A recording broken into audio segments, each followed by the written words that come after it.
100 casualties per day, every day. That's how many Russian soldiers are killed or wounded just in the Kharkiv direction, according to Pavlov Shamshin, spokesman of the Kharkiv Operational Tactical Group. That's somewhere between 8 and 10% of total daily Russian losses across the entire front line. The Ukrainian Ministry of Defense reports over 1,000 Russian casualties pretty much every day, along with a plethora of military vehicles and equipment. Let's take a closer look at Russian losses and what's happening on the front lines, especially in the Kharkiv region. On June 16th, the Ukrainian Ministry of Defense announced its daily figures for Russian losses. These included 1,170 soldiers killed or wounded during the previous day, along with the destruction of 3 tanks, 49 artillery systems, 2 units of air defense equipment, 2 troop-carrying armored fighting vehicles or AFVs, 82 vehicles or fuel tanks, and 284 drones. According to their figures, that brings total Russian losses to a staggering 1,037,460 personnel, 11,025 tanks, 22,995 AFVs, 30,395 artillery systems, 1,196 anti-aircraft systems, 55,229 vehicles, 46,164 tactical drones since the war began in February 2022. Ukraine, for once, didn't manage to add to the 421 aircraft, 340 helicopters, 3,491 cruise missiles, 1,440 multi-launch rocket systems, 28 warships, 3,932 units of special equipment, and a submarine that it had previously reported destroyed. Those are jaw-dropping numbers by anyone's standards, and yet, according to Shamshin and most other analysts, the Russians just keep coming. Only on our front, they, the Russian forces, lose approximately 100 people killed and wounded every day. That is practically an entire company, and in a week, it's already more than a battalion. But that does not stop them, Shamshin said. He added, even the Russian army will sooner or later face the concept of exhaustion. And when that happens, the Russians will probably be in for a surprise, hopefully a very unpleasant one. On the one hand, these statements speak to the tenacity of Ukraine's defensive effort. Well into the 4th year of an attritional war against a much larger foe, the plucky nation's armed forces are clearly still able to stand their ground and inflict serious losses on the enemy. On the other hand, they speak to Ukraine's biggest problem. Despite all its enormous losses in manpower, weaponry, and equipment, the Russian army still maintains a huge numerical advantage in all 3 categories. And in a war of attrition, simple mathematics dictates the end result rarely favors the numerically disadvantaged side. Over time, the side with fewer resources tends to get ground down. In many ways, that's what the war has become all about, which side gets ground down first. Russia's strategy, as we'll discuss in more detail a little later on, is a 3-way grind. First, it's trying to leverage its quantitative advantage in manpower and equipment to stretch the Ukrainian defenses across as much of the 1,000-mile front line as possible. In January, Ukrainian President Volodymyr Zelensky said that Russia had 600,000 troops active inside Ukraine. Ukraine's army numbered 880,000, but only perhaps 2/3 of those are available to serve on the front lines. Many serve in specialized roles, such as in the Navy or Air Force, or are involved in planning, logistics, training, and other ancillary roles deeper inside the country. Second, it's trying to gradually grind down Ukraine's air defenses with mass drone swarms on an almost nightly basis. Russia may be having issues with supplying the front lines with sufficient FPV drones, a contributing factor to its high casualty rate. But reports also suggest that despite several Ukrainian drone strikes on the major manufacturing plant in Alabuga, Tatarstan, Russia has managed to scale up production of the Geran loitering drones it uses in its nightly raids. Some reports suggest that at the current rate of production, Russia will soon be able to send up to 1,000 missiles and drones every night. No air defense system in the world has ever had to cope with that kind of sustained barrage. So how long Ukraine's air defenses can withstand that volume is an open question. This pressure on Ukraine's air defense systems is also a major component of the third part of Russia's strategy to grind Ukraine down, depleting NATO stockpiles of crucial weapons. Also in January, Zelensky stated that Ukraine was now producing about 1/3 of its weapons requirements. The rest come from its NATO partners, whose stockpiles and manufacturing capacity are finite and limited, at least for now. To be sure, even with the well-documented depletion of much of Russia's arsenal, seemingly at a much higher rate than Ukraine's, the gulf between the two militaries without NATO weapons is uncomfortably large. According to Statista, as of 2025, Russia still has a 13-fold advantage when it comes to military aircraft, a 7-fold advantage in armored vehicles, a 5-fold advantage in tanks, and an 11-fold advantage in artillery systems and mobile rocket launchers. Statista doesn't list numbers for drones, missiles, and air defense systems. In fact, hardly any online sources which track and compare the arsenals of various nations list these systems. It's a glaring hole in the public knowledge base. As the Ukraine war and Israel's various conflicts in the Middle East over the past 2 years have shown, these systems have become arguably the most important parts of the modern arsenal. Drones, particularly FPV drones of the type that are now ubiquitous on the front lines, are one area where Ukraine does possess a numerical and technological advantage over Russia, at least for now. Ukraine already reportedly has the capacity to produce 5 million drones per year, which could be as much as 5 times more than Russia. But in terms of air defense systems and missiles of various types, to name but 2 vital types of weapons it needs, Ukraine is very much dependent on its partners for adequate supplies. Russia hopes that sooner rather than later, NATO members will reach the point that continuing to supply their weapons to Ukraine would mean diminishing their own security beyond acceptable levels and stop. In many ways, Ukraine and the Western nations supporting it are taking the equal but opposite punt.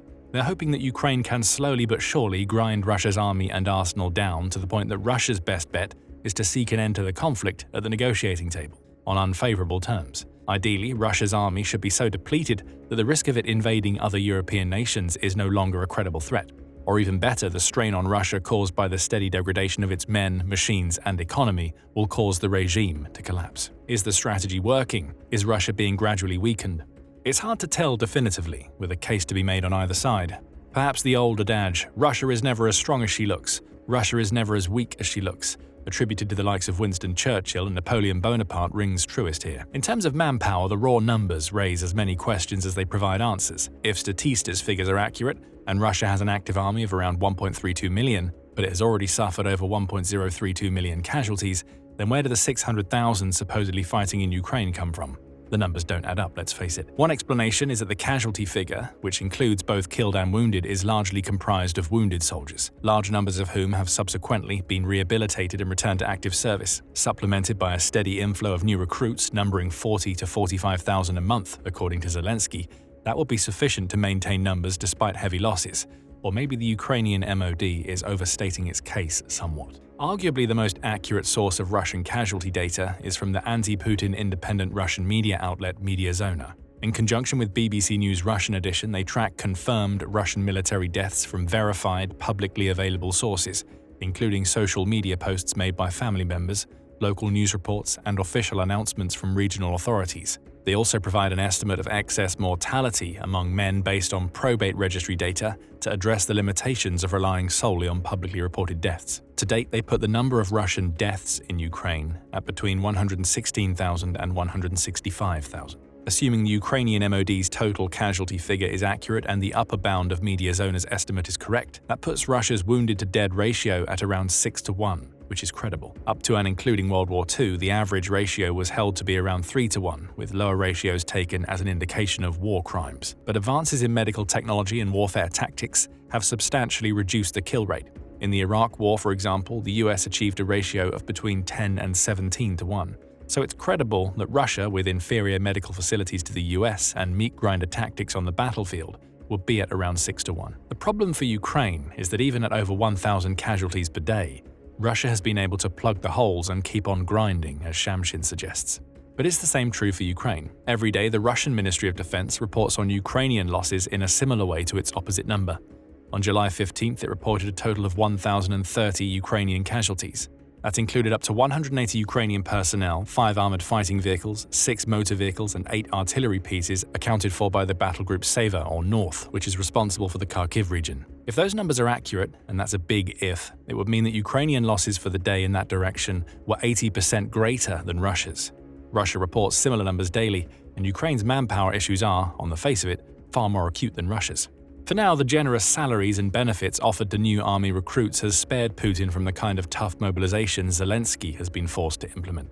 Mediazona's data shows that the majority of Russian troops who have been killed come from the outlying regions and regional cities rather than the major centers like Moscow and St. Petersburg. The highest numbers come from places like Tatarstan, Yekaterinburg, Chelyabinsk, Saratov, and Orenburg, where the army salary is reportedly literally enough to lift entire families out of poverty. The one conscription campaign that Putin has ordered so far, which brought in 300,000 conscripts in late 2022, caused anywhere from 500,000 to 1 million mostly highly skilled workers to flee the country immediately. For now, with an estimated 2 million soldiers still in reserve, he's been able to avoid another such disaster. Unfortunately, the same can't be said for Ukraine. Ukraine's true casualty numbers are even more furtive than Russia's. In February, Zelensky claimed that 46,000 had been killed, with a further 390,000 battlefield injuries. The previous September, the Wall Street Journal put the number at 80,000 dead and 400,000 injured, which Zelensky disputed. Those figures dovetailed with The Economist's estimate in November of between 60,000 and 100,000 killed, and 400,000 too injured to fight on. That would make Ukraine's losses anywhere from 2 to 4 times less than Russia's. Is that credible, given that the front lines have been moving west for many moons now? Your guess is as good as ours. But whatever the real numbers actually are, it's clear that Ukraine is having a tougher time replacing them than Russia. By all accounts, voluntary conscription has dried up, and the state has been forced to take increasingly firm measures to try and keep its ranks filled. Hundreds of videos of men being pulled off the streets or out of their homes and bundled into vans by TCC agents have appeared online, with some being beaten up brutally. This form of mobilization, referred to as bussification, has become such a divisive issue that some Ukrainians openly celebrated Russians' recent bombing of TCC recruitment centers in various cities, to the horror of others. Some Ukrainian commanders have also complained that the forcibly mobilized are not motivated to fight and often desert at the first opportunity. Indeed, around 200,000 Ukrainian troops are estimated to have deserted, with over 100,000 charged under Ukraine's desertion law by the end of 2024. So not only is the Ukrainian military being stretched by a numerically superior force all along the front lines, it's having a harder time maintaining its numbers than Russia. As a result, the Russian army slowly and grimly continues plodding westwards. In June, it captured an additional 215 square miles, roughly the size of Chicago. Many are quick to jump on this slow progress as a sign of Russia's weakness, but that doesn't do justice to the quality of Ukraine's defenses. For starters, the Russians are trying to wade through some of the densest and best constructed layered defensive lines ever created, particularly in Donetsk. It's bad enough that in much of eastern Ukraine, there's another small village every few miles which the Ukrainians have fortified. But in between them, there's a myriad of trenches, strongholds, anti-tank ditches, minefields, and of course, the ubiquitous Ukrainian FPV drones that Russians have to navigate. Literally every field and tree line has to be earned with blood. Every couple of days, Russia announces the capture of a new village somewhere along the front. On the 16th, the MOD announced the capture of Novokatskoye in Donetsk, with geolocated footage confirming the news. 2 days earlier, they announced the capture of Malinovka in Zaporizhia, and on the 11th, Zelenaya Dolina, also in Donetsk. At snail's pace, Russian forces are also slowly but steadily encircling the major city of Pokrovsk, in what appears to be the major target of their summer offensive so far. What's interesting here is that unlike most other cities which it's captured like Mariupol, Bakhmut, and Avdiivka, Russia seems to be trying not to lay Pokrovsk to waste. Rather, they appear to be trying to encircle the city to cut off all logistics supplying the large Ukrainian armed forces contingent inside the city. Russia's original tactics in the war involved trying to overwhelm towns and villages with relatively large-scale assaults, using biggish groups of infantry covered by airstrikes and artillery. However, having suffered devastating losses in personnel and equipment from Ukraine's world-leading drone warfare, they changed tactics. Now they start an attack on a settlement with what are essentially suicide missions involving small groups of 3 or 4 infantrymen moving towards Ukrainian positions under FPV drone cover. The aim is to draw enemy fire and expose the positions of Ukrainian artillery and drone operators. Once that's accomplished, they bomb the settlement into ruins with a combination of artillery, strikes from FAB-guided glide bombs, TOS-1 heavy flamethrowers, and the odd Iskander-M cruise missile. Finally, they charge in with infantry under drone cover and clear out what remains of the defense. It's slow, it's brutal, and it's bloody. But in many areas of the front, due to their sheer superiority in numbers, they're grimly moving forward. This is not the case in Kharkiv Oblast, where they are facing particularly belligerent and spirited resistance. Here, the main objective of the Russian forces, besides drawing Ukrainian forces away from Russia's main objectives in Donetsk, is to try and create a buffer zone along its border. The intention is to both hamper Ukraine's increasingly devastating long-distance drone strikes deep inside Russia, and to prevent another Kursk-style invasion. According to Shamshin, a fortnight ago, Russia launched active operations in the area of Milova, northeast of the village of Velikai Boluk. They really crossed the state border there and tried to move toward the village of Ambane, but were stopped. They changed the direction of their movement and tried to advance toward the village of Katni, but they were also stopped. They tried to stretch our defense, looking for weak spots, and if they think they manage to find such a weak point somewhere, they will concentrate their infantry there to develop success, he said. He also said that Russia had stormed Ukrainian positions 5 times in the areas of the village Zelina, but was also thwarted. However, the main action in the Kharkiv region continues to be what remains of the city of Vovchansk. And here it seems that at least temporarily, the Russians have managed to gain a foothold on the western, Ukrainian side of the river that cuts the city in two. The Russians have held the east bank for months, but have failed to make any meaningful progress on the western side for 2 years. On July 16th, however, the 57th Motorized Brigade of Ukraine released footage of it pounding Russian positions on the West Bank. Some of the episodes in the video showcased attacks on Russians in well-entrenched positions, rather than on sabotage and reconnaissance groups. That suggests that perhaps this time, the Russians have managed to gain a foothold from which they might be able to finally attempt to drive the Ukrainians out. Not much of the city is left standing. According to Shamshin, Vovchansk itself is practically wiped out. There isn't a single intact building there. Meanwhile, the Russians continue shelling the city with artillery, heavy systems, and multiple rocket launchers. But the main threat in Vovchansk now is drones. The Russians have an extraordinary number of them, and they are very active.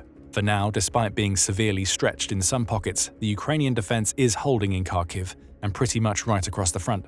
But it's been a long time since Ukraine made any significant progress pushing Russia back and reclaiming its occupied lands.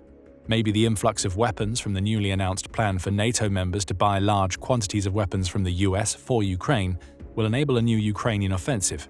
Whatever happens, you'll hear about it here on the Military Show first, so hit that subscribe button to make sure you don't miss out, and thank you, as always, for watching.